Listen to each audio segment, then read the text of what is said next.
जब महाभारत का युद्ध हुआ तो सबसे भीषण युद्ध था कर्ण और अर्जुन का। सबसे खतरनाक लड़ाई थी वो। और जानते हैं कि उसमें लड़ाई में प्रूफ क्या करना चाहते थे कि बेटर कौन है। लड़ाई किस चीज की थी? ये लड़ाई प्रूफ करने की तो थी ही नहीं कि तुम हारेंगे कि हम हारेंगे, कि तुम गलत हो कि हम गलत हैं। दोनों में एक ही लड़ाई थी कि हम दोनों में बेटर कौन है। और बहुत खतरनाक लड़ाई थी। तो शास्त्र हम लोगों की ये कहते हैं, अगर आप पढ़ेंगे तो शास्त्र कहते हैं कि एक समय ऐसा आया उससे लड़ाई के दौरान कि जो कर्ण थे उन्होंने जब तीर चलाया, जिसको बोलते हैं एरो, और वो तीर जब अर्जुन के पहिए में जाके लगा तो शास्त्र ये बोलते हैं कि अर्जुन का जो रथ था, जिसपे भगवान कृष्ण खुद विराजमान थे, उनका रथ 3 कदम पीछे खिसक गया। इतनी शक्ति के साथ उसने बाण मारा। कितना फीट पीछे गया?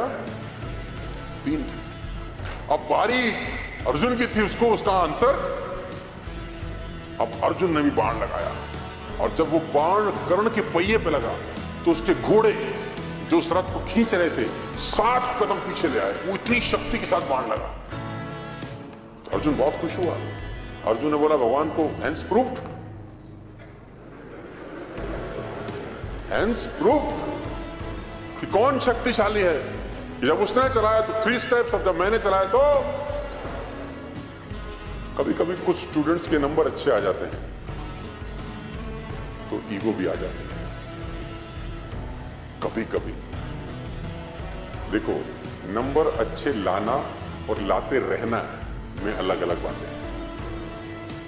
लाना और लाते रहना दोनों अलग अलग बातें हैं। तो यहां पर गुरु का रोल शुरू होता है।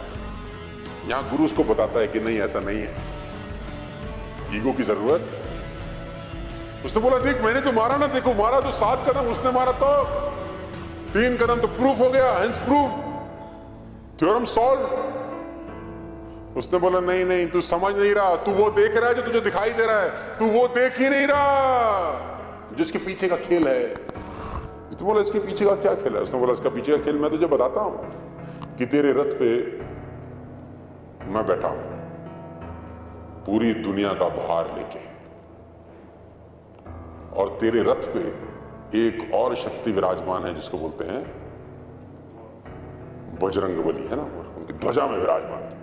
और ये वो बजरंग बली हैं कि जिनकी पूंछ तेरा भाई हिला नहीं सका था, जिसको तुम भीम बोलते हो। ये ताकत तेरे रथ पे बैठी है, उसके बावजूद वो तेरे रथ को 3 कदम पीछे कर गया रे। और तुझे भरोसा नहीं हो रहा तो ये देख। फिर भगवान ने कुछ ख्याल किया, कहते हैं हनुमान, शास्त्र कहते हैं कि हनुमान जी को इशारा किया, हनुमान जी गायब हो गए। भगवान ने अपने आप को भार विहीन कर दिया। अब जब कर्ण ने अगला तीर चलाया तो उसका तीर रथ को आकाश में ले गया। तो भगवान ने बोला इसीलिए गुरु की जरूरत रहती है कि चेला उड़े नहीं, फालतू फंड।